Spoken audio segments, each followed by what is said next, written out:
Good afternoon. Hope your day has been prosperous. Hope you're all healthy and well. If you're listening to me, should be sleeping, but I came across a pretty good subject for a story. I want to talk about Madison Cawthorn and his recent legal troubles. I don't think he's been convicted of any of this stuff yet, so these are all charges and allegations.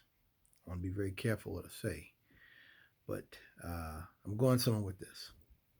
So his most recent thing, I think today, he got arrested in Charlotte. He had a gun, a loaded gun, uh, semi-automatic pistol in a suitcase. He was cited. He is a first-term Republican firebrand from Western North Carolina. Doesn't surprise you, that's the mountains. Racked up numerous speeding tickets in multiple states last few years and now faces a criminal charge for his driving habits. He's charged with driving on a revoked license. If found guilty, he can be convicted of a Class 3 misdemeanor. And I'm not saying this to judge him. I'm saying this to make a point. October 13, he's speeding. Pled guilty lesser speed. September 27, 2016, speeding, expired registration tag and registration card and tag. Case exposed. Pled guilty to a lesser charge, failure to wear a seatbelt. As expired registration tag card was dismissed. South Carolina, April 21st, speeding ticket going more than 25 over the speed limit. Pled down to a 10 miles over, violation January of 2016. October 7, 2016, Virginia, ticket for following too closely. Case resolved January 27th next year. He's got a lot. Driving license revoked, not impaired. Case dismissed.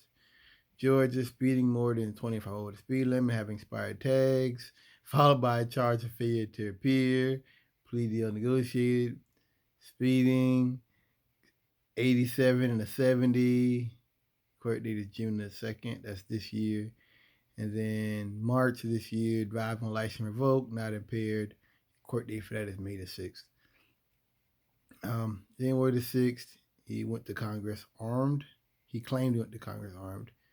February the 13th, Asheville, police security stopped him for trying to board a plane with a Glock 9mm and loaded magazine. He's not charged.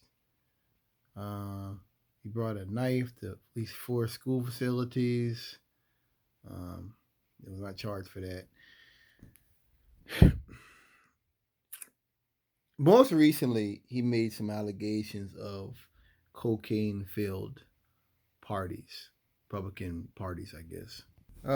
He is one of the Republicans in office right now that have really run on incendiary rhetoric and promulgating conspiracy theories like Marjorie Taylor Greene and Lauren Boebert. These are folks that push the big lie. These are folks who pretty much are running on fear and trying to spin people, trying to spin the country up. I think, I don't know much about this man. I want to be careful what I say. I think that when you've gotten in office and your guy ran on making liberals cry again, like when he won, he even said like on his Instagram, cry more lib. When you've run off of just cruelty and wanting to harm people and scare people, I think there's an emptiness to that. I don't know. I've never been a politician. I've never been in that those high places. I've never been in those hallowed rooms. But I think that there's a vapidness and a shallowness to people like Madison Cawthorn and others, just from what I've read, and just the lies he's told on people. I think he was in a car accident. He's paralyzed. He said that the dude who was driving left him there to die in a fiery tomb, and the guy helped pull him out. And the guy was there, and the guy, and he's like, he ended up, I think he apologized, and then the guy, I mean, I think there's a shallowness to people like that, and I get it. There's an audience for that. There's an audience, that like that kind of talk and that'll go along with it. I think that's what's going on with him now. He doesn't have the discipline or the motivation to kind of like, okay, I'm doing this to create a better world for my people. No, it's I'm doing this to hurt people I don't agree with. I mean, he hasn't said, some of the things that, Martin Taylor Greene and Lon Bobbitt have said. But he's still in that pack, in my mind. He repeated the false conspiracy theories about the widespread fraud in the election. Then, after the riot, he denounced the violence and said the party as a whole should be more careful, wife about their voice of words. He later attempted to blame the riots on the Democratic machine of agitators strategically placed inside of the group, and amid intensifying calls for his nation for his part in stoking the violence riots. So who are the people that went up into the offices and took pictures of classified information? Who was the guy that put feces on Nancy Pelosi's desk? Was that a Democrat? Were those Democrats? No. People that were fighting the police. The dude that had the fire thing was hitting the police in the head with the fire. Those are Democrats. Those were criminals.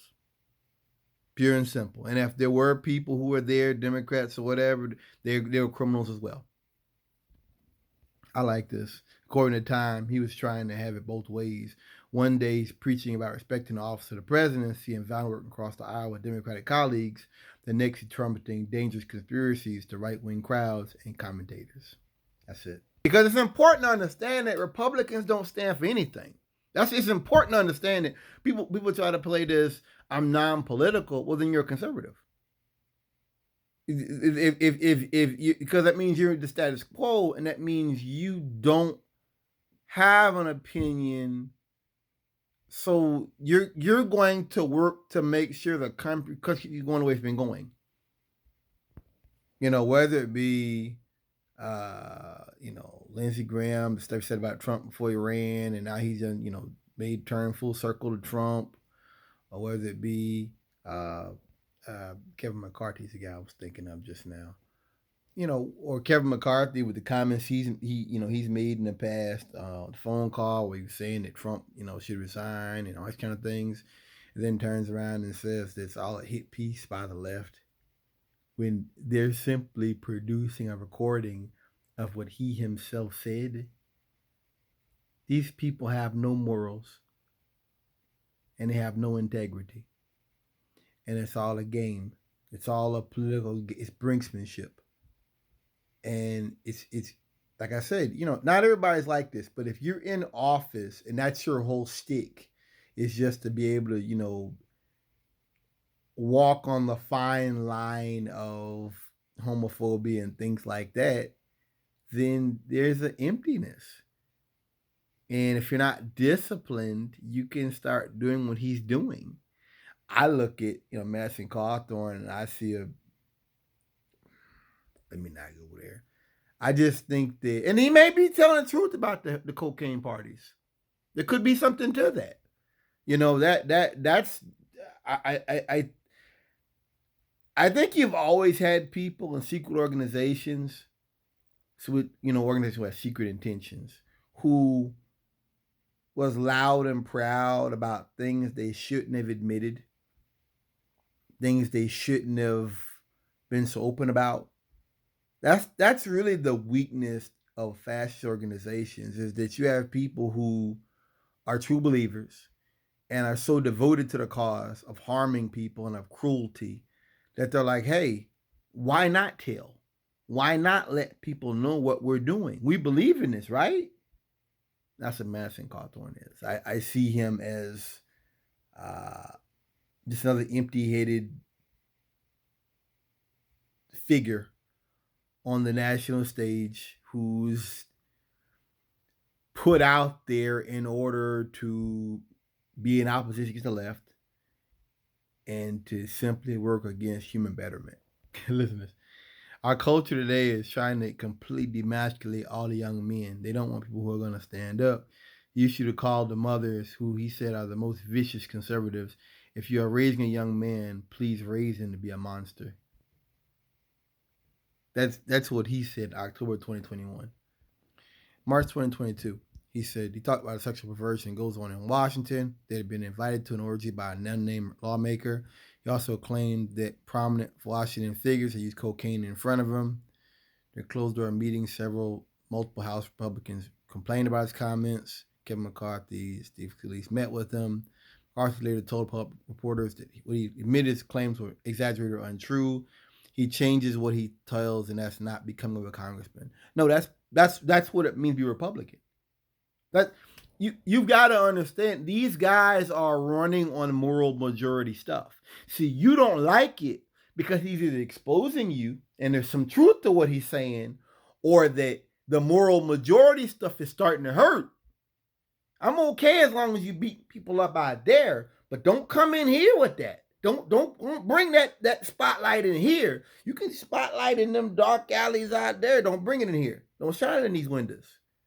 And that because he's one or the other.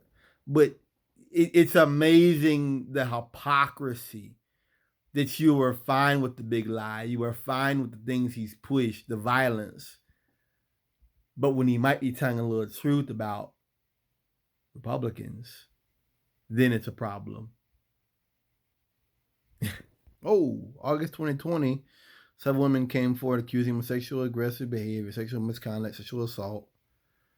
When he was a group of Patrick Henry College alumni released a public letter accusing him of sexually predatory behavior when he was a student there for a little more than one semester, as well as vandalism and lying.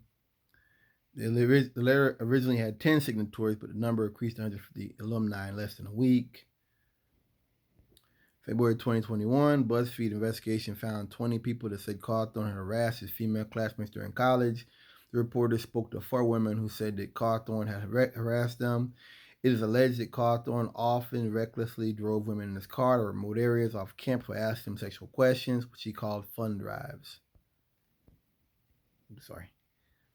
2 resident assistants said they warned women to avoid Cawthorn, not to ride in his car. A male acquaintance said Cawthorn bragged about pulling women into his lap and putting a finger between her legs. I find it interesting that some of the most homophobic or pro-family, whatever you want to call them, people out there, they've often got stuff like this in their background. There's often he took me here. He put his hand to my leg. He grabbed me. He was sexually aggressive.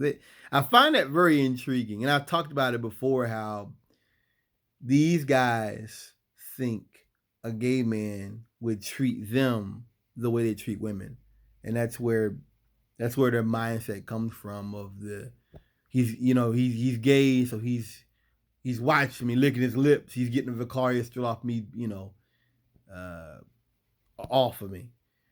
And that's because that's how they feel about women, and their history shows it. That's how they treat women. That women are something to be victimized, controlled, and dominated. So, of course, a gay man would do that to me if he had a chance, right? I just think that, Madison Cawthorn, let me, it's important to talk about this, because I'm going to go somewhere with this. I look at Madison Cawthorn as somewhat in the same boat as that guy. And this is a part of that backlash I talked about, the law and order backlash. There's pedophiles out here hiding behind every bush. The gays are taking over. The illegals are coming. We got to do something. This guy was running for his Libertarian Party of Virginia. He was running for 2008 candidacy for Congress. I'm not even going to read this stuff here. This guy wrote books on raping women. He's one of those Dominion guys. Believes that men can do their wives when they want. I think he had beat his wife pretty bad. Well, I understand she put the kids' custody to her parents, and she killed herself right after that. He had done her that dirty. Dude the white supremacist openly, this other stuff he's done. Um, we're in that era now to where these guys can poke their head out and can actually run and actually get in places and get in little niches in places that maybe we don't know about or don't care about. That's what Larson was. That's what Madison Cawthorn is. It's important because these people don't put forward policy. And I've told my dad that it's good because they don't actually, whether it be Lauren Boebert or Marshall Green, they don't actually put forward policy. It's just hot takes and whataboutism and hey, I can be mean too. Like it's all about that, and there's very little substance. It's just bile. It's just I think Madison Cawthorn is self-destructing. And as I said before, if you get in office and you have no real motivations to help the community. Your motivations are, I'm standing up to some secret conspiracy out there. Then this is what happens. You start, maybe you got the money. He gets money. He can just buy tickets and buy stuff. But I think that the criminal stuff is indicative of something wrong there. And I think that the comments about sex parties and his picture, him in women's clothing and all this stuff. This is a very lost man. This is another man that, how he can throw the Bible at you, but he's lost. Thanks for listening.